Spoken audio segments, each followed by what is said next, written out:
আসসালামু আলাইকুম। সম্প্রতি আজকে আমাকে নিয়ে একটি ভিডিও ভাইরাল হয়েছে। সেখানে ঢাকা মহানগরী দক্ষিণের সেক্রেটারি শ্রদ্ধেয় ডক্টর শফিকুল ইসলাম মাসুদ স্যার তিনি আমাকে একটি ধাক্কা দিয়েছেন বলে আপনারা প্রচার করতেছেন। আসলে বিষয়টা এরকম নয়। আজকে আমাদের সাংগঠনিক প্রোগ্রাম ছিল বিক্ষোভ মিছিল পরবর্তী সাংবাদিকরা তার একটি স্টেটমেন্ট নেওয়ার জন্য তাকে ঘিরে ধরে।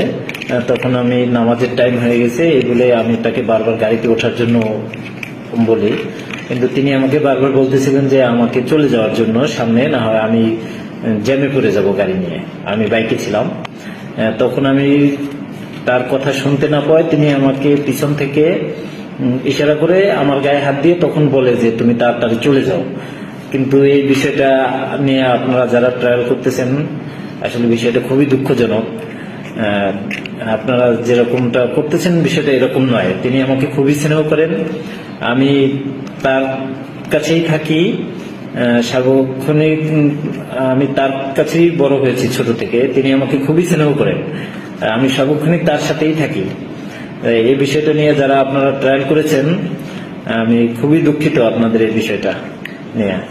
আশা করি আপনারা এই বিষয়টা নিয়ে আর কেউ বাড়াবাড়ি করবেন না। স্যার আমাকে ওভাবে কোনো কিছু করেনি। আপনাদের সবার প্রতি রিকোয়েস্ট করতেছি যে এটা নিয়ে আসলে আপনারা বিভ্রান্তি ছড়াচ্ছেন, এটা খুবই দুঃখজনক। আসসালামু আলাইকুম।